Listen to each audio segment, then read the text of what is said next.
आज जो है इस सेशन में हम चर्चा करेंगे क्लास 10th के फिजिक्स के इस पहले लेसन में से, जिसमें प्रकाश का परावर्तन किसे कहते हैं इसके बारे में डिटेल में चर्चा करने वाले हैं। तो चलिए भैया, आइए इन सभी बातों को बिल्कुल क्लियर करते हैं और शुरू से शुरू करते हैं। चलिए भैया चलते हैं। तो सबसे पहली हेडिंग है प्रकाश का परावर्तन। हेडिंग डालो भैया सभी लोग, प्रकाश का परावर्तन। प्रकाश का परावर्तन, ठीक है। ये होता क्या है प्रकाश का परावर्तन, इसको हम समझते हैं ध्यान से। सारी बातें क्लियर हो जानी चाहिए कि प्रकाश का परावर्तन क्या होता है। तो ध्यान देना, प्रकाश का परावर्तन क्या होता है। जब कोई प्रकाश की किरण किसी चमकदार तल पर पड़ती है तो उससे टकरा कर वापस लौटने की घटना को प्रकाश का परावर्तन कहते हैं। जैसे जैसे हम कोई मिरर ले ले, शीशा ले ले, शीशे में यदि टॉर्च से प्रकाश की किरण डाले तो देखोगे कि ये प्रकाश की किरण जैसे ही आती है शीशे से टकराती है, दूसरे माध्यम से वापस लौट जाती है। इसी को बोलते हैं प्रकाश का परावर्तन। फॉर एग्जाम्पल और भी कर सकते हो, तो जब जो है सूर्य के सामने अपना शीशा लगाओगे घर वाला, तो उसमें देखोगे प्रकाश दूसरे माध्यम में लौट रहा है। यदि सीधे लगाओगे तो वापस लौट जाएगा, और थोड़ा तिरछा करोगे तो दूसरे माध्यम पे। तो उसी घटना को बोलते हैं प्रकाश का परावर्तन। जैसे समझते हैं, ध्यान से समझना कि हमने ये कोई पारदर्शी माध्यम बना दिया, ठीक। ये कोई पारदर्शी माध्यम है। अब इस पर हम प्रकाश की किरण डालते हैं, ठीक है। तिरछी है, कोई दिक्कत नहीं, बट बना लेना अच्छे से, ठीक है। इस प्रकार से प्रकाश की किरण डालते हैं तो ये प्रकाश की किरण क्या हो जाएगी, इधर की ओर रिफ्लेक्ट हो जाएगी। अब रिफ्लेक्ट हो जाएगी, इसके बीच में एक नॉर्मल होगा। क्या होगा, नॉर्मल मीन्स अभिलंब होगा, ठीक है। ये अभिलंब हमेशा तल के लंबवत यानी 90 डिग्री का कोण बनाता है, यानी इस पृष्ठ के लंबवत 90 डिग्री का कोण, इसे बोलेंगे आपतित किरण। क्या बोलेंगे, आपतित किरण बोलेंगे। और इसे परावर्तित किरण बोलेंगे। परावर्तित किरण बोलते हैं, ठीक है। तो भैया क्या होगी, आपतित किरण से। और इस बिंदु को आपतन बिंदु कहते हैं, आपतन बिंदु कहते हैं, ठीक है। परिभाषा क्या होगी, जब कोई प्रकाश की किरण किसी चमकदार तल पर पड़ती है तो उससे टकरा कर वापस लौटने की घटना को प्रकाश का परावर्तन कहते हैं। देखो यहाँ लिख देते हैं, लिखते हैं जब कोई प्रकाश की किरण, जब कोई प्रकाश की किरण, प्रकाश की किरण, जब कोई प्रकाश की किरण चमकदार चमकदार तल चमकदार तल पर पड़ती है, चमकदार तल पर पड़ती है तो उससे टकरा कर वापस लौटने की घटना को, वापस लौटने लौटने की घटना को प्रकाश का परावर्तन कहते हैं, परावर्तन कहते हैं, ठीक है। परावर्तन कहते हैं। तो भैया क्या होगी, हमने ये एक पारदर्शी माध्यम, पारदर्शी माध्यम नहीं है, बड़ी ये चमकदार तल है, ठीक है। इसको हमने क्या कर दिया, इस पर प्रकाश की किरण डाली तो ये प्रकाश की किरण इस प्रकार से परावर्तित हो गई। तो परावर्तन की इसी घटना को प्रकाश का परावर्तन कहते हैं। फिर से समझते हैं, जब कोई प्रकाश की किरण किसी चमकदार तल पर पड़ती है तो उससे टकरा कर वापस लौटने की घटना को प्रकाश का परावर्तन कहते हैं। अब बात करते हैं इसके नियम, प्रकाश के परावर्तन के नियम। हेडिंग डालते हैं प्रकाश के परावर्तन के नियम, परावर्तन के नियम। तो नंबर 1 पहला नियम क्या होगा, ध्यान से समझना। क्या होगा पहला नियम, आपतित किरण, ठीक है। परावर्तित किरण, आपतन बिंदु पर अभिलंब, तीनों एक ही तल में होते हैं। आपतित किरण, परावर्तित किरण, आपतन बिंदु पर अभिलंब, तीनों एक ही तल में होते हैं। पहला नियम क्या होगा, आपतित किरण, परावर्तित किरण आपतन बिंदु पर अभिलंब, आपतन बिंदु पर अभिलंब, तीनों एक ही तल में होते हैं, तीनों एक ही तल में होते हैं, एक ही तल में होते हैं, ठीक, पहली बात। तो दूसरा नियम क्या होगा, दूसरा नियम के बारे में बात कर देते हैं, ध्यान देना। आपतित किरण और अभिलंब के बीच में आपतन कोण I बनेगा, परावर्तित किरण और अभिलंब के बीच में परावर्तन कोण R बनेगा। क्या, फिर से एक बार समझ लो, आपतित किरण और अभिलंब के बीच में आपतन कोण बनेगा और परावर्तित किरण और जो है अभिलंब के बीच में परावर्तन कोण बनेगा। तो I को बोलते हैं आपतन कोण, क्या बोलते हैं, आपतन कोण, और R को बोलते हैं परावर्तन कोण, क्या बोलते हैं, परावर्तन कोण। तो भैया आपतन कोण परावर्तन कोण के बराबर होता है। दूसरा नियम क्या होगा, आपतन कोण परावर्तन कोण के बराबर होता है, परावर्तन कोण के बराबर होता है, ठीक है, आपतन कोण परावर्तन कोण के बराबर होता है। ये बात क्लियर हो गई, यहां तक क्लियर हो गई। आगे भैया इतना भैया नोट कर लीजिए और स्क्रीनशॉट ले लीजिए, आगे चलते हैं, चलिए ध्यान से समझना। और परिभाषाओं के बारे में, परावर्तन के बारे में, इसके बारे में हमने चर्चा की। इस सेशन में हम चर्चा करेंगे प्रकाश के कुछ जो है नियम के बारे में, हमने पिछले सेशन में भी बताया था। यहाँ पर हम थोड़ी चर्चा कर लेते हैं किस प्रकार से इमेज जो है बनता है, यानी प्रतिबिंब क्या होता है, इसके बारे में हम चर्चा करते हैं। प्रतिबिंब के बारे में हम चर्चा करेंगे और प्रतिबिंब के प्रकारों के बारे में चर्चा करेंगे और दर्पण के बारे में चर्चा करेंगे। ध्यान से समझते हैं।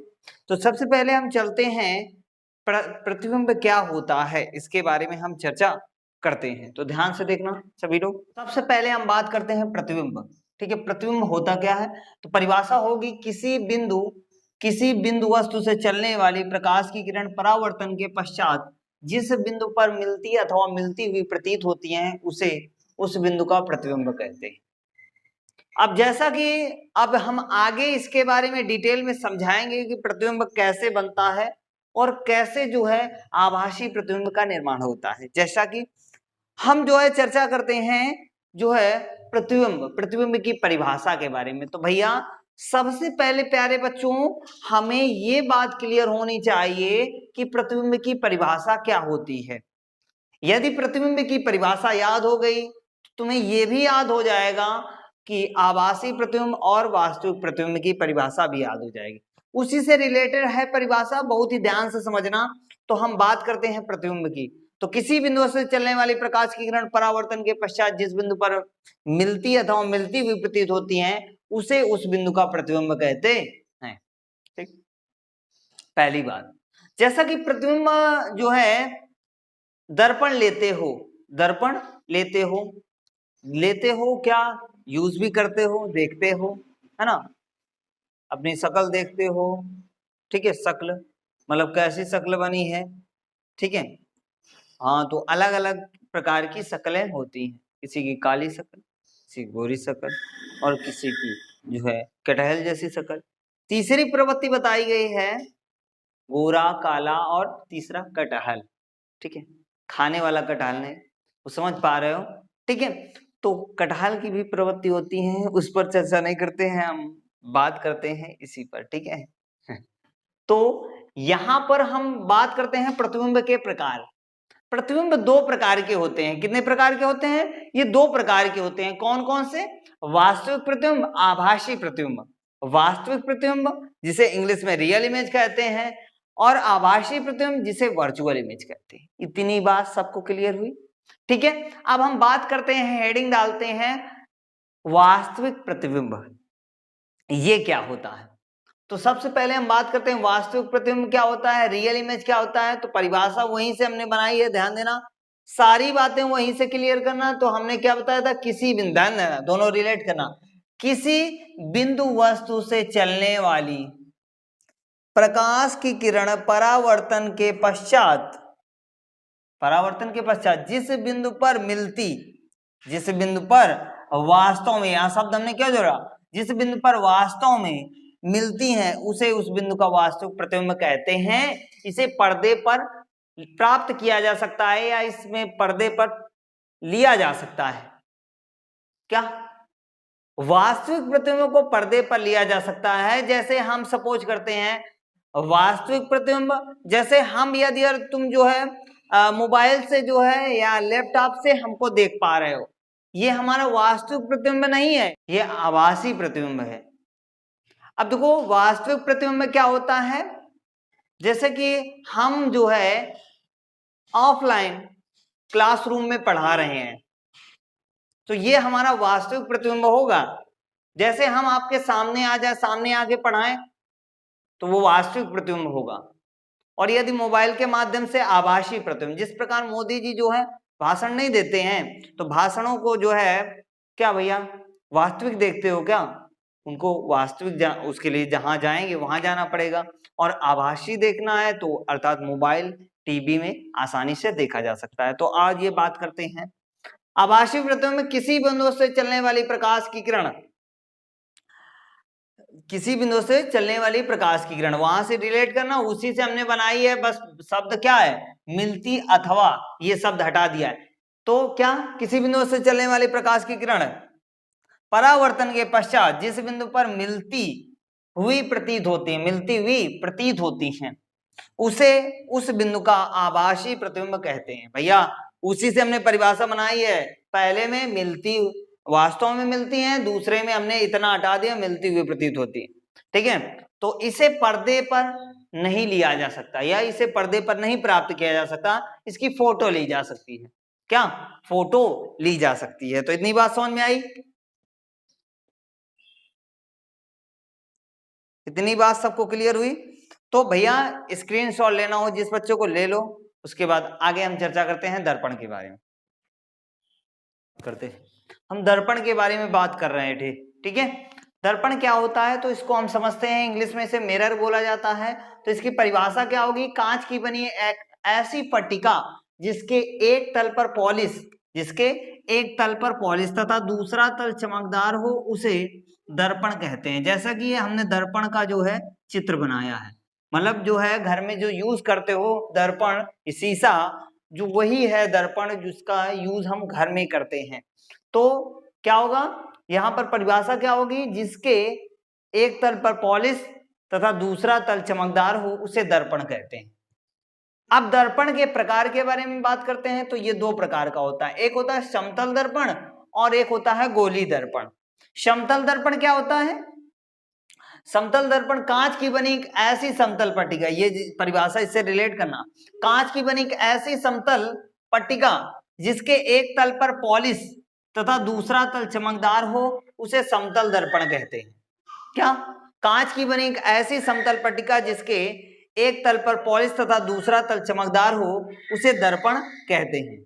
ठीक है, दूसरे हम बात करते हैं गोली दर्पण यानी स्फेरिकल मिरर। ठीक है, तो स्फेरिकल मिरर हम अगले जो है अगले टॉपिक में बताएंगे, अगले जो है इसी के बाद बताएंगे। इतना स्क्रीनशॉट ले लो, उसके बाद हम आगे बताते हैं। ठीक है, ठीक है।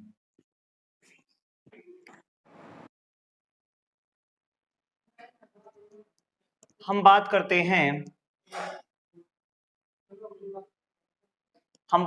हैं गोली दर्पण के बारे में। ठीक है, गोली दर्पण क्या होता है इसको हम समझते हैं।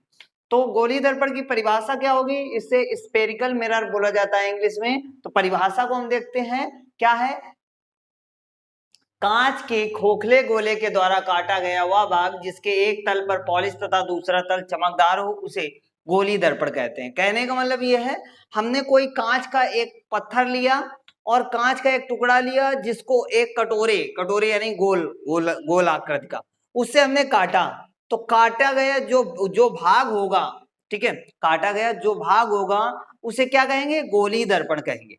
क्या परिभाषा फिर से समझते हैं, कांच के खोखले गोले के द्वारा काटा गया हुआ भाग, जैसे हमने कोई कांच का टुकड़ा लिया, सपोज देखो समझो इस प्रकार से हमने कांच का कोई टुकड़ा लिया, अब उसको एक गोलाकृत आकृति में उसे काटा, काटने के बाद जो टुकड़ा मिला उस भाग में, उसके एक भाग में यदि पॉलिश कर दें तो हमारा क्या बन जाएगा, स्फेरिकल मिरर बन जाएगा, यानी गोली दर्पण बन जाएगा। ठीक है, फिर से परिभाषा को समझते हैं, बिल्कुल याद रखना, कांच के खोखले गोले के द्वारा काटा गया वह भाग जिसके एक तल पर पॉलिश तथा दूसरा तल चमकदार हो उसे गोली दर्पण कहते हैं। अब हम बात करते हैं गोली दर्पण के प्रकार के बारे में। तो गोली दर्पण मुख्यतः दो प्रकार का होता है। मुख्यतः क्या, ये दो ही प्रकार का होता है। पहला अवतल दर्पण, क्या, अवतल दर्पण, जिसे इंग्लिश में बोला जाता है कॉनकेव मिरर। दूसरा होता है उत्तल दर्पण, कॉन्वेक्स मिरर। ठीक है, कॉनकेव मिरर और कॉन्वेक्स मिरर, ध्यान देते हैं। कॉनकेव मिरर क्या होता है, तो कॉनकेव मिरर की परिभाषा होगी, यानी अवतल दर्पण की परिभाषा होगी, क्या होगी, तो गोले का वह भाग जिसके उभरे तल पर, गोले का वह भाग मतलब एक भाग हमने लिया, गोले का वह भाग जिसके बाहरी तल पर या उभरे तल पर पॉलिश हो, दबा हुआ तल चमकदार हो, उसे अवतल दर्पण कहते हैं। फिर से समझते हैं, गोले का वह भाग, गोले का वह भाग जिसके उभरे तल पर पॉलिश तथा दबा हुआ तल चमकदार हो उसे अवतल दर्पण कहते हैं। कुछ किताबों में क्या लिखा है, गोले का वह भाग या दर्पण का वह भाग जिसके जिसके जिसके बाहरी भाग पर, जिसके बाहरी भाग पर पॉलिश तथा अंदरी भाग है, यानी अंदर का भाग चमकदार हो उसे अवतल दर्पण कहते हैं। ये भैया हुआ। इसके बाद उत्तल दर्पण की बात करते हैं, तो गोले का वह भाग जिसके दबे हुए तल पर, देखो गोले का वह भाग जिसके दबे हुए तल पर पॉलिश तथा उभरा तल चमकदार हो उसे उत्तल दर्पण कहते हैं। यहां तक क्लियर हुई बात, यहां तक बात चित्रों के माध्यम से समझ पा रहे हो, ठीक है, यहां तक बात सबको क्लियर हुई होगी। परिभाषाओं पर चर्चा करते हैं, बहुत ही ध्यान से समझना, सारी चीजें शुरू से अंत तक देना है। यदि चैनल पसंद आए, यदि कंटेंट अच्छा लगे तो सब्सक्राइब करें, लाइक करें। तो आप लोगों लाइक सब्सक्राइब नहीं करते हो तो करते रहिए भैया। तो मेहनत इतनी कर रहे हैं तो मेहनत को कुछ फल तो कम से कम दे ही सकते हो भैया, आशीर्वाद के रूप में। तुम हमारे बड़े भैया हो, है ना। तो हम बात करते हैं गोली दर्पण संबंधित कुछ परिभाषाओं के बारे में हम चर्चा करते हैं। जैसे कि वक्रता केंद्र की बात करें, सेंटर ऑफ कर्वेचर की बात करें, तो उस गोले का केंद्र जिसका की, उस गोले का केंद्र, ये कोई गोला है, उस गोले का केंद्र जिसका एक जिसका की दर्पण का दर्पण एक भाग है, जिसका की दर्पण एक भाग है, उस गोले का केंद्र जिसका की दर्पण एक भाग है, जिसका की एक दर्पण एक भाग है, वक्रता केंद्र कहलाता है। इसे सी से प्रदर्शित करते हैं। अर्थात कहने का मतलब ये है कि इस जो गोले का केंद्र होता है, गोले के केंद्र बिंदु को ही वक्रता केंद्र कहते हैं। ठीक है, तो यहाँ पर इसे सी से प्रदर्शित करते हैं। बात आगे करते हैं, आगे बात करें हम कि वक्रता त्रिज्या की, उस गोले की त्रिज्या, क्या भैया, उस गोले की त्रिज्या जिसका की एक भाग है, जिसका की एक भाग है, उस गोले की त्रिज्या, ये देखो, उस गोले की त्रिज्या जिसका की एक भाग है वक्रता त्रिज्या कहलाती है। इसे आर से प्रदर्शित किया जाता है। अर्थात दूसरी प्रकार से परिभाषा को परिभाषित किया जाए तो दूसरी प्रकार से परिभाषा को भी परिभाषित किया जा सकता है। वक्रता केंद्र और ध्रुव के बीच की दूरी को वक्रता त्रिज्या कहते हैं। वक्रता केंद्र और ध्रुव के बीच की दूरी को वक्रता त्रिज्या कहते हैं। इसे आर से प्रदर्शित करते हैं। ऐसे भी लिख सकते हो, ये भी गलत नहीं होगी, 100% श्योर है। ठीक है, अब बात करते हैं आगे। इतनी बात क्लियर हुई कि नहीं क्लियर हुई? उस गोले की त्रिज्या, उस गोले की त्रिज्या जिसका की दर्पण एक भाग है, दर्पण एक भाग है, वक्रता त्रिज्या कहलाता है। ठीक, इसे आर से प्रदर्शित किया। अब बात करते हैं ध्रुव की। ठीक है, क्या बात करते हैं? ध्रुव। तो परावर्तक तल के, ये जितना परावर्तक तल है यानी जितने में पॉलिश है, परावर्तक तल के मध्य बिंदु को दर्पण का ध्रुव कहते हैं। परावर्तक तल के मध्य बिंदु को दर्पण का ध्रुव कहते हैं, इसे P से प्रदर्शित करते हैं। परावर्तक का मतलब होता है जिसमें पॉलिश लगी होती है, उतने वाले भाग का जो बीच का पॉइंट होता है उसे पोल कहते हैं, यानी ध्रुव कहते हैं। यदि बात क्लियर हुई कि नहीं क्लियर हुई? क्लियर हुई, ठीक। अब देखो आगे हम बात करते हैं प्रिंसिपल एक्सिस यानी मुख्य अक्ष क्या होता है। तो दर्पण के ध्रुव तथा वक्रता केंद्र को मिलाने वाली रेखा को, दर्पण के ध्रुव और वक्रता केंद्र, ये रेखा जो है इसको मिलाने वाली रेखा को मुख्य अक्ष कहते हैं। ठीक है, दर्पण के ध्रुव और वक्रता केंद्र को मिलाने वाली रेखा को दर्पण का ध्रुव कहते हैं। ठीक, बात समझ में आई कि नहीं? सॉरी, दर्पण के ध्रुव तथा दर्पण के ध्रुव तथा वक्रता केंद्र को मिलाने वाली रेखा को मुख्य अक्ष कहते हैं। Are called to principal axis, यानी फिर से बात समझो, दर्पण के ध्रुव और वक्रता केंद्र को मिलाने वाली रेखा को दर्पण का ध्रुव कहते हैं। इतनी बात क्लियर हुई, ठीक। अब हम बात करते हैं दर्पण का द्वारक, ठीक है, अपर्चर ऑफ मिरर। ठीक है, अपर्चर ऑफ मिरर की बात करते हैं। परावर्तक तल के व्यास को, भैया ध्यान देना, इस परावर्तक तल के व्यास को, मतलब यानी ये इतनी त्रिज्या होगी, ये पूरी व्यास होगी, त्रिज्या का दोगुना व्यास होता है, तो मतलब कहने का परावर्तक तल के व्यास को, व्यास इतने वाले पूरे भाग को, इतने पूरे भाग को क्या कहते हैं? दर्पण का द्वारक कहते हैं। इसे M1 M2 के द्वारा प्रदर्शित किया गया, दिखाया गया है। ये M1 AM2, ये M1 AM2 है। तो कहने का मतलब ये है, दर्पण का द्वारक क्या होगा? परावर्तक तल के व्यास को दर्पण का द्वारक कहते हैं। अब आगे चलते हैं 6वें नंबर पे, ठीक है, मुख्य फोकस के बारे में चर्चा करते हैं। ठीक है, तो स्क्रीनशॉट लेना हो जिस बच्चे को ले लीजिए। चलो भैया आगे चलते हैं। इसके बाद जो है मुख्य फोकस के बारे में, यानी प्रिंसिपल फोकस क्या होता है। ठीक है, तो यहाँ पर समझना बिल्कुल ध्यान से, ये हमने मिरर लिया है, कौन सा मिरर है? कॉनकेव मिरर है, और ये कॉन्वेक्स मिरर है, यानी अवतल दर्पण उत्तल दर्पण। ठीक है, अब इसमें देखो मुख्य अक्ष के समांतर दो प्रकाश की किरणें डाली गई हैं, एक ये है, एक ये है, और एक इसे भी मान लेते हैं। तो मुख्य अक्ष के समांतर चलने वाली प्रकाश की किरण परावर्तन के पश्चात, यहाँ जैसे ही टकराए उसके बाद परावर्तित हो गई, परावर्तन के पश्चात दोनों प्रकाश की किरणें जहां पर मिलती हैं, जिस बिंदु पर मिलती हैं, उसे उस बिंदु का मुख्य फोकस कहते हैं। ठीक है, क्या फिर से? मुख्य अक्ष के समांतर चलने वाली प्रकाश की किरण, दर्पण के मुख्य अक्ष के समांतर चलने वाली प्रकाश की किरण परावर्तन के पश्चात जिस बिंदु पर मिलती, अब देखो इसमें भी देखो, मुख्य अक्ष के समांतर चलने वाली प्रकाश की किरण परावर्तन के पश्चात, ये देखो यहाँ से रिफ्लेक्ट हो गई, यहाँ से परावर्तित हो गए। अब भैया जब परावर्तित हो गए तो प्रकाश अंदर जाएगा नहीं, तो हमने उसके लिए काल्पनिक रेखाएं खींच ली। काल्पनिक, यदि यार ये पेंट ना लगा होता, ये पॉलिश ना लगी होती तो प्रकाश ऐसे जाता, ये पॉलिश ना लगी होती तो प्रकाश ऐसे जाता, अर्थात कहीं ना कहीं ये जाके मिलती। अब जहां पर मिलती वहीं पर क्या बनता? इमेज बनता, यानी प्रतिबिंब बनता।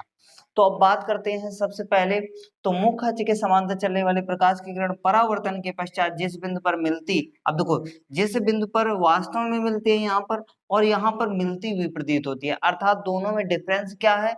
ये रियल इमेज है और ये वर्चुअल इमेज है, यानी वास्तविक प्रतिबिंब है और ये आभासी प्रतिबिंब है, ऐसा काल्पनिक जो है इमेज का निर्माण हुआ है। इतनी बात क्लियर हुई कि नहीं क्लियर हुई? तो परिभाषा फिर से परिभाषित कर देते हैं। मुख्य अक्ष के समांतर चलने वाली प्रकाश की किरण परावर्तन के पश्चात जिस बिंदु पर मिलती अथवा मिलती हुई प्रतीत होती है, उसे उस बिंदु का प्रतिबिंब कहते हैं, सॉरी मुख्य फोकस कहते हैं। ठीक है, इसे एफ से डिनोट किया जाता है, इसे कैपिटल एफ से डिनोट किया, जैसा कि ये एक है और एक ये, ठीक है, एफ से डिनोट किया। अब दोनों दर्पणों के लिए प्रतिबिंब जो है अलग अलग बनता है, एक का वास्तविक बनता है, एक का आभासी बनता है। ठीक है, अब बात करते हैं फोकस दूरी, फोकस लेंथ, ये क्या होती है? अर्थात यहां से हम यदि मेजर करें, यहां से कहां से, यहां से यहां तक की दूरी, कहां तक? ध्रुव तक की दूरी को फोकस दूरी कहते हैं। अर्थात क्या, यहां से लेकर यहां, ये जो ध्रुव है, यहां तक की दूरी को फोकस दूरी कहते हैं। बात समझ में आ रही है? अर्थात क्या परिभाषा होगी? मुख्य फोकस और ध्रुव के बीच की दूरी को फोकस दूरी कहते हैं। यदि इसे स्मॉल f से प्रदर्शित किया जाता है। ये बात क्लियर हो गई। अब हम बात करते हैं एक व्यंजक के बारे में, जो कि व्यंजक बहुत ज्यादा न्यूमेरिकल की दृष्टि से अत्यधिक इम्पोर्टेंट है, अत्यधिक महत्वपूर्ण है। तो उसके बारे में हम चर्चा करते हैं। वक्रता, त्रिज्या और फोकस दूरी में संबंध, relation between radius of curvature and focus length. ठीक है, तो फोकस दूरी वक्रता त्रिज्या की आधी होती है। फोकस दूरी वक्रता त्रिज्या की आधी होती है, यानी f is equal to r by two, F is equal to r by two, r बराबर 2f हो जाएगा। इससे बहुत सारे न्यूमेरिकल पूछे जाते हैं। तो न्यूमेरिकलों, एक दो न्यूमेरिकल की हम बात कर लेते हैं। यदि यार क्वेश्चन पूछ ले, यदि किसी अवतल दर्पण की वक्रता त्रिज्या 10 सेंटीमीटर है, 10 सेंटीमीटर है, तो उस दर्पण की फोकस दूरी क्या होगी? फोकस दूरी क्या होगी? ऐसा क्वेश्चन पूछ लेता है एग्जाम में। ठीक है, तो इस बात को विशेष करके ध्यान रखना। तो यहाँ हम बात करते हैं f is equal to, r का मान कितना है? 10/2, 5 सेंटीमीटर आ जाएगा। ठीक है, तो इस प्रकार से निकाला जाता है। इसके बारे में जो है डिटेल में बताएंगे आगे। तो यहाँ तक स्क्रीनशॉट लेना हो जिस बच्चे को ले लो। आगे चलते हैं। यहाँ पर हम बात करते हैं दूरी नापने के निर्देशांक ज्यामिति की चिन्ह परिपाटी। इसके बारे में हम चर्चा करते हैं। जैसा कि दर्पण पर प्रकाश किरण सदैव बाईं ओर से डाली जाती है। ठीक है, दर्पण पर प्रकाश की किरणें सदैव बाईं ओर से डाली जाती है। कहने का मतलब ये है कि यदि हम प्रकाश की किरण डालें इस पर, तो इधर की ओर से ही डाला जा सकता है, बाईं ओर से ही डाला जा सकता है। प्रकाश की किरणें सदैव बाईं ओर से डाला जा सकता है। ठीक है, पहली बात तो हमने क्लियर की, जो है दर्पण पर प्रकाश की किरणें सदैव बाईं ओर से डाली जाती है, पहली बात। दूसरी बात, समस्त दूरियां दर्पण के ध्रुव से मापी जाती हैं। कहने का मतलब ये है, कोई भी दूरी मापनी है तो जैसे यहाँ पर हमने c कर दिया, यहाँ पर f कर दिया, तो समस्त दूरियां जो होंगी इधर से इधर की ओर मापी जाएंगी, अर्थात माइनस का f होगा। यहाँ से चूंकि इधर से इधर की ओर माप रहा है, माइनस का आएगा। ठीक है, तो समस्त दूरियां दर्पण के ध्रुव से मापी जाती हैं। वे दूरियां जो आपतित किरण की दिशा में मापी जाती हैं धन चिन्हों के साथ। अर्थात कहने का मतलब ये है कि यदि हम बात करें आपतित किरण की दिशा में जो भी दूरियां होंगी, ठीक है, आपतित किरण की जो भी दूरियां होंगी, यानी इस दिशा में जितनी भी दूरियां होंगी वो पॉजिटिव चिन्ह के साथ में ली जाएंगी। किसके साथ में? पॉजिटिव, यानी इधर की जितनी भी दूरियां होंगी पॉजिटिव चिन्हों के साथ ली जाएंगी। आपतित किरण, चूंकि अभी बताया हमने, आपतित किरण सदैव बाईं ओर से डाली जाए, जहां से प्रकाश डाला जाता है इधर ही से प्रकाश इसमें भी पड़ेगा, इधर से इसमें भी पड़ेगा। तो आपतित किरण के दिशा में नापी गई सभी दूरियां धन चिन्हों के साथ, तथा दूसरी बात करते हैं वे दूरियां जो आपतित किरण के विपरीत दिशा में नापी जाती हैं वो ऋण चिन्हों के साथ ली जाती हैं। कहने का मतलब ये है, यदि यार इधर मापेंगे तो इधर की ओर भी पॉजिटिव रहेगा, इधर भी पॉजिटिव रहेगा, इधर भी पॉजिटिव रहेगा। यदि अब देखो विपरीत दिशा में, विपरीत दिशा मतलब इधर की ओर मापेंगे निगेटिव, इधर की ओर इसको भी मापेंगे तो निगेटिव। कैसी? निगेटिव। ठीक है, इधर की ओर मापेंगे ये भी निगेटिव, इधर की ओर मापेंगे ये भी निगेटिव। ठीक है, तो आपतित किरण की दिशा में जो है सभी दूरियां क्या होती हैं? धन चिन्ह के साथ ली जाती हैं, तथा आपतित किरण के विपरीत दिशा में नापी गई सभी दूरियां ऋण चिन्हों के साथ ली जाती है। इतनी बात समझ में आई? प्रतिबिंब व वस्तु की लंबाई ऊंचाई को ऊपर की ओर, मतलब कहने का मतलब ये है, इधर ऊपर की ओर धनात्मक तथा नीचे की ओर ऋणात्मक होते हैं। कैसे होते हैं? नीचे की ओर ऋणात्मक होते हैं। जितनी भी दूरियां यदि नीचे की ओर मापेंगे तो ऋण चिन्ह के साथ, और ऊपर की ओर मापेंगे तो धन चिन्ह के साथ। इतनी बात क्लियर हुई कि नहीं क्लियर हुई? ठीक, अब देखो, अवतल दर्पण के लिए सभी दूरियां ऋण चिन्हों के साथ ली जाती हैं, केवल ऊंचाई को छोड़कर। ठीक है, ऊंचाई, चूंकि ऊंचाई हमेशा पॉजिटिव में रहती है। दूसरी बात, उत्तल दर्पण के लिए वस्तु की दूरी ऋणात्मक रहती है, तथा अन्य दूरियां धन चिन्ह के साथ ली जाती हैं। अन्य जो दूरियां होंगी वो धन चिन्ह के साथ ली जाएंगे। अर्थात कहने का मतलब ये है, ये जैसे उत्तल दर्पण है तो उत्तल दर्पण पर वस्तु इधर की ओर रखी जाएगी, क्योंकि वस्तु इधर ही रखी जाएगी, ठीक है, वस्तु इधर ही होगी। लेकिन अदर जो बिंब बनेगा या प्रतिबिंब बनेगा तो इधर की ओर बनेगा। अर्थात कहने का मतलब ये है, इधर की ओर रहेगा तो ये ऋण के साथ रहेगा, अदर यहाँ पर चिन्ह यानी जो है प्रतिबिंब भी बनेगा तो धन चिन्ह के साथ लिया जाएगा। तो इतनी बात फार्मूले के बारे में, यानी हमें फार्मूला निकालना है तो इसके बारे में हम चर्चा करते हैं। एक्चुअली में होता क्या है तो इसको समझते हैं। अवतल दर्पण की फोकस दूरी दर्पण से वस्तु की दूरी प्रतिबिंब की दूरी में संबंध को स्थापित करना है, ठीक है। अथवा एग्जाम में पूछ सकता है अवतल दर्पण का सूत्र 1/f = 1/u + 1/v को सत्यापित कीजिए, ऐसा भी क्वेश्चन पूछ सकता है। चलो भाई, तो हम बात करते हैं सबसे पहले इसकी थ्योरी के बारे में। जो ये चित्र बना हुआ है ये अवतल दर्पण है। कौन सा दर्पण है? अवतल दर्पण है। अवतल दर्पण का चित्र तो हमने देख लिया, लेकिन चित्र में हमें समझना है कि थ्योरी क्या होगी। तो थ्योरी की हम बात करते हैं। माना कोई M1 M2, माना कोई अवतल दर्पण M1 M2 है, माना कोई दर्पण M1 M2 है। इतनी बात क्लियर हुई, ठीक है। अब देखो, इस दर्पण के सामने कोई वस्तु O डैश रखी है, इस दर्पण के सामने कोई वस्तु O डैश रखी है, ये वस्तु ऐसे रखी है, ठीक है, जिससे पहली प्रकाश की किरण मुख्य अक्ष के समांतर, मुख्य अक्ष के समांतर चलती हुई बिंदु A से टकराने के फलस्वरूप मुख्य फोकस F से होती हुई बाहर की ओर निकल जाती है।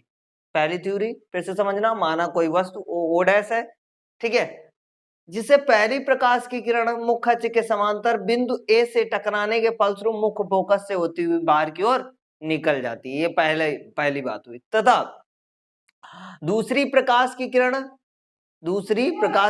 बिंदु O से होती हुई वक्रता केंद्र से होती हुई दर्पण से टकराने के फलस्वरूप पुनः उसी माध्यम में वापस लौट जाती है। फिर से समझते हैं।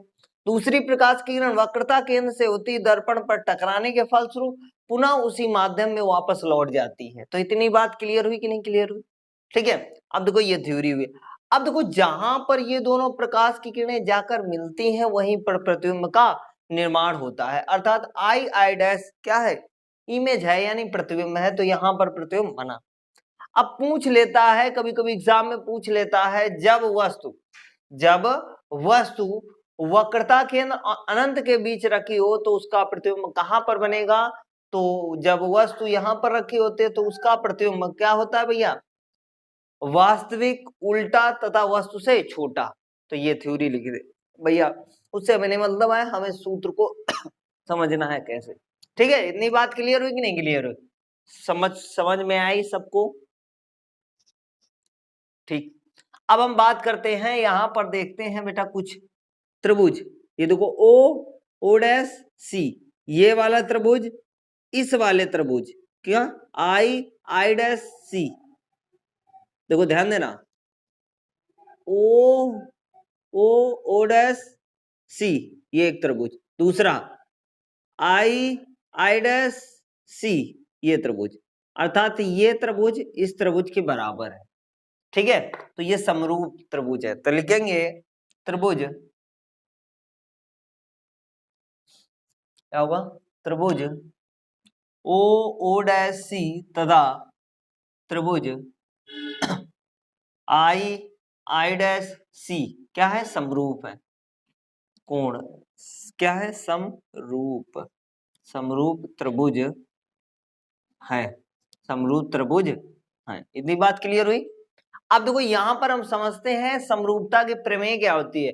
समरूपता की प्रमेय ये होती है कि दो भुजाओं को बराबर कर दो, एक कोण को बराबर कर लो तो समरूप हो जाएगा, या तो तीनों कोणों को बराबर कर दो तब समरूप हो जाएगा, या तो तीनों भुजाओं को बराबर कर दो तब समरूप हो जाएगा, या तो एक भुजा को बराबर कर दो, दो कोण को बराबर कर दो, ठीक है, तो समरूप हो जाएगा। तो हम यहाँ पर जैसा कि हमने त्रिभुज को तो बराबर कर दिया, एक कोण बराबर कर दिया, अब हम बराबर करते हैं भुजा। तो भुजा देखना भैया, ये वाली भुजा क्या ओ ओ डैश आई डैश के बराबर नहीं है, तो हम क्या लिख सकते हैं ओ O dash O O dash बटे आई डैश, ये दोनों बराबर है, बराबर। दूसरी भुजा देखते हैं ओसी, क्या आईसी के बराबर नहीं है? ये वाली भुजा इस वाली भुजा के बराबर नहीं है, तो क्या हो जाएगा ओसी अपान आईसी। इसको डाल दिया समीकरण 1। इतनी बात क्लियर हुई कि नहीं क्लियर? अब देखो दूसरा त्रिभुज हम देखते हैं। दूसरा त्रिभुज क्या है, ध्यान देना, ए एन एफ, ये वाला त्रिभुज आई डैश एफ के बराबर है। क्या लिखेंगे, लिखेंगे त्रिभुज ए एन एफ, ठीक है, या तो ऐसे कहो एन ए एफ बोलो, एन ए एफ, तथा त्रिभुज, त्रिभुज क्या आई डैश एफ क्या है, समरूप है, समरूप त्रिभुज है, समरूप त्रिभुज है। ध्यान देना भैया, हमने समरूप त्रिभुज बना लिया। अब देखो इनमें भुजाएं भी बराबर कर लेते हैं, तो कोण तो बराबर कर लिया। ये वाली भुजा इस वाली भुजा के बराबर नहीं है, अर्थात क्या होगा एन ए बटे आई डैश बराबर, दूसरी भुजा देखते हैं एफ एन आई एफ के बराबर, आगे पीछे लिख सकते हो, कोई प्रॉब्लम नहीं है। तो एफ एन या N F upon I F. देखो ध्यान देना, ये जो एन ए एन है ये किसके बराबर है, या एन ए जो है वो किसके बराबर है, ओ ओ डैश के बराबर है, अर्थात ये इसके बराबर है। तो यहां पर ओ ओ डैश नहीं लिख सकते, लिख देते हैं ओ ओ डैश बटे आई डैश बराबर एन एफ बटे आई एफ, ठीक है। इसको हमने डाल दिया समीकरण 2, इसको डाल दिया समीकरण 2। इतनी बात क्लियर हुई कि नहीं क्लियर? समीकरण 1 व 2 की तुलना करने पर, समीकरण 1 व समीकरण 2 से, तो भैया देखो लेफ्ट हैंड दोनों के बराबर हैं, क्या लेफ्ट हैंड साइड बराबर है। तो हम जो है यदि समीकरण 1 का मान समीकरण 2 में रख दे तो कोई दिक्कत, यानी ओ O dash upon I dash के स्थान पर ओ सी अपान आई सी लिख दे तो कोई दिक्कत, लिख देते हैं। यहाँ पर क्या लिखेंगे ओ सी अपान आई सी बराबर, ये वही रहेगा एन एफ बटे आई एफ। इतनी बात क्लियर हुई सबको? अब देखो हमें दूरियां मापनी है ओ सी, ध्यान देना, बहुत ध्यान से समझना, बहुत ही सरल है, कुछ नहीं है, डर बिल्कुल निकल जाएगा यदि ध्यान से देखा तो, अन्यथा नहीं निकलेगा। तो ध्यान देते हैं भैया, ओ एफ ओ सी, सॉरी ओ सी, ध्यान देना ये ओ सी है। तो हमने बताया था समस्त दूरियां, दर्पण पर समस्त दूरियां दर्पण के ध्रुव से मापी जाती हैं, तो समस्त दूरियां यदि मापनी है तो ध्रुव से मापनी पड़ेगी। अब हमें पता है ओशी इतने निकालना है, यदि अगर हम क्या करें पीओ में पीसी घटा दे तो क्या इतनी दूरी नहीं निकल आएगी? समझना, हमें समस्त दूरियां पी से मापनी है, तो यहां यदि यार इतनी हमें निकालनी है, तो यदि यार पीओ माइनस पीसी लिख दे तो कोई दिक्कत, हमें इतनी दूरी प्राप्त हो जाएगी। अर्थात यहां पर हम क्या लिख सकते हैं, यहीं पर लिख देते हैं, क्या लिख सकते हैं बेटा यहां हम लिख सकते हैं पीओ माइनस पी सी। ध्यान देना, ये पूरी दूरी पीओ है और ये इतनी पीसी है, तो इतनी निकल आएगी अपन आईसी। देखो आई और सी, यदि यार हम इसे पीसी माइनस पीआई लिख दे कोई दिक्कत, तो लिख देते हैं पीसी माइनस पीआई बराबर, अब ध्यान देना एन एफ, तो एन जो है वो पी के बहुत निकट है, क्या एन जो है वो एन एन बिंदु पी के निकट है, अतः n इक्वल टू p। तो यहां पर क्या हो जाएगा, पी एफ अपान, अब देखो आई एफ ध्यान देना, आई एफ ये हमें निकालना है, तो P I minus P F कर दे, क्या, P I minus P F. ठीक, समझ में आई बात, इतनी बात क्लियर हुई कि नहीं क्लियर हुई, इतनी बात सबको क्लियर हुई। ठीक है, अब देखो ध्यान देना, पीओ अब हमें ये लिखना होगा कि कहां से कहां तक की दूरियां किससे क्या मापी जाती हैं। तो हमें ध्यान देना है, यहां से इस ध्रुव तक की दूरी को किससे मापा जाएगा, चूंकि वस्तु है तो माइनस का यू से मापा जाएगा। इस वक्रता केंद्र और ध्रुव के बीच की दूरी यदि मेजर करनी है, ठीक है, यहां पर बना देते हैं, यहां ध्रुव होगा लगभग, ठीक है, तो इसको किससे प्रदर्शित करेंगे, वक्रता, ये त्रिज्या का काम करेगा, किसका, आर का, ठीक है। अब देखो यहां से ये प्रतिबिंब जहां पर बना है, तो प्रतिबिंब से यहां तक की दूरी को किससे मेजर किया जाएगा, माइनस का v से, किससे, माइनस का v से। अब यहां से यहां तक की दूरी को यदि मेजर करनी है तो माइनस का f से डिनोट किया जाएगा, किससे, f से। सारी चीजें क्लियर हो गई। अब देखो ध्यान देना, PO, भैया ध्यान देना, PO कितना है, माइनस का u, PO के स्थान पर क्या रख सकते हैं, माइनस का u। देखो P से O तक की दूरी माइनस का u, तो यहां पर रख देते हैं माइनस का u, ठीक, माइनस PC, ध्यान देना, PC कहां से कहां तक है, PC है कोई दूरी, ये माइनस का R है, कितना है, माइनस का R रख देते,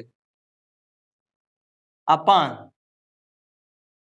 PI, सॉरी PC भी वही सेम है, PC ये, तो माइनस का R प्लस माइनस, अब ये देखो PI देखो ध्यान देना, PI कितना है, माइनस का V सही से बना दे थोड़ा, माइनस का V, ठीक, बराबर पीएफ माइनस का P से F तक माइनस F अपान PI, देखो P से I तक कितना, माइनस का V, माइनस PF P से F माइनस का F, ठीक। अब देखो माइनस का अंदर गुणा करा देते हैं, माइनस का U प्लस माइनस में प्लस R बटे माइनस का R प्लस का V, अंदर गुणा करें माइनस में प्लस हो जाएगा, minus F minus V plus F। इतनी बात समझ में आई कि नहीं आई? यहां तक बात सबको क्लियर हुई कि नहीं क्लियर हुई? आप देखो, चूंकि F बराबर हमने पढ़ा था क्या, F बराबर R/2 पढ़ा था कि नहीं पढ़ा था, तो R बराबर क्या होगा, 2F होगा, क्या होगा, 2F होगा। हाँ यहाँ लिख देते हैं, R बराबर क्या होगा, 2F होगा कि नहीं होगा। अब जहां जहां R लिखा है वहां पर 2F नहीं लिख सकते, तो यहाँ पर 2F लिख देते हैं, क्या हो जाएगा, माइनस का U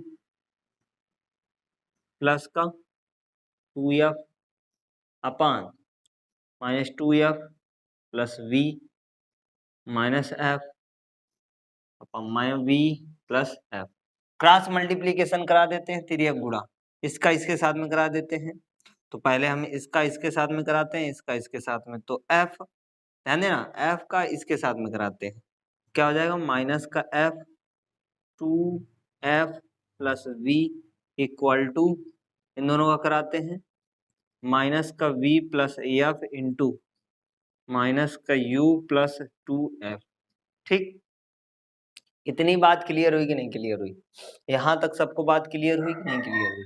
ठीक, अब देखो मल्टीप्लाई करा देते हैं इसका, तो क्या हो जाएगा, माइनस प्लस का 2F², इसका कराते हैं तो माइनस का FV हो जाएगा, बराबर इसका इसके साथ में कराते हैं, माइनस माइनस क्या हो जाएगा, प्लस UV हो जाएगा, इसका इसके साथ में कराते हैं, माइनस का 2FV हो जाएगा, इसका इसके साथ में कराते हैं, प्लस का 2F² हो जाएगा। ध्यान देना बेटा, ये प्लस का एक दूसरे से कैंसिल हो जाएगा, कैंसिल हो जाएंगे कि नहीं कैंसिल हो जाएंगे? यहाँ तक बात को सबको क्लियर है? ठीक, अब देखो ध्यान देना, यहां पर बचा क्या, माइनस का एफ वी, इधर बचा क्या, प्लस का यू वी, और इधर बचा क्या, ये। तो भैया हम ऐसा करते हैं, कुछ छूटा है क्या भैया? एक दो, चलो इसको, इसका इसके साथ में गुणा कराया सही है, इसका फिर इसके साथ में कराया सही है, फिर उसके बाद इसका इसका नहीं करवाया, चलो लिख देते हैं बाद में, ठीक है, यहाँ रफ कर देते हैं। इसका इसके साथ में कराएंगे, माइनस का एफ यू हो जाएगा, ये हो जाएगा प्लस का 2f², तो उसी से कैंसिल हो जाएगा, ये बचा है ना। अब देखो भैया, इनको, इन दोनों को हम उठाकर इधर ले आते हैं, इसको यहीं रहने देते हैं। तो माइनस का एफ वी, और ये इधर आएगा प्लस का 2f वी, ये इधर आएगा प्लस का 2f, सॉरी, ये इधर आएगा तो एफ यू हो जाएगा प्लस का, और बराबर यू वी, ठीक है। अब देखो ध्यान देना, घटाओ भैया, ये कितना हो जाएगा, एफ वी बचेगा, कितना, एफ वी बचेगा प्लस एफ यू बचे बराबर यू वी। अब दोनों पक्षों में क्या करते हैं, भाग करा देते हैं, किसका, एफ यू वी का भाग करा देते हैं, एफ यू वी का भाग करा देते हैं। ध्यान देना भैया, यदि इसको अलग अलग कराओगे तो एफ से एफ कैंसिल हो जाएगा, वी से वी कैंसिल हो जाएगा, अर्थात कहने का मतलब ये है, यहां से हम अलग अलग करवाएं तो एफ यू वी, ध्यान देना क्या क्या कट रहा है, जो जो कट रहा है उसे काट दो। तो यहाँ पर क्या कर रहा है, एफ से एफ कट रहा है, वी से वी कट रहा है, तो बचा क्या, 1/u। यहाँ पर देखो एफ से एफ कट रहा है, यू से यू कट रहा है, तो बचा क्या, यहाँ u बचा, और यहाँ पर बचेगा v बचेगा, और यहाँ पर बचेगा 1/f। यही तो हमें सत्यापित करना था बेटा, हो गया सत्यापित।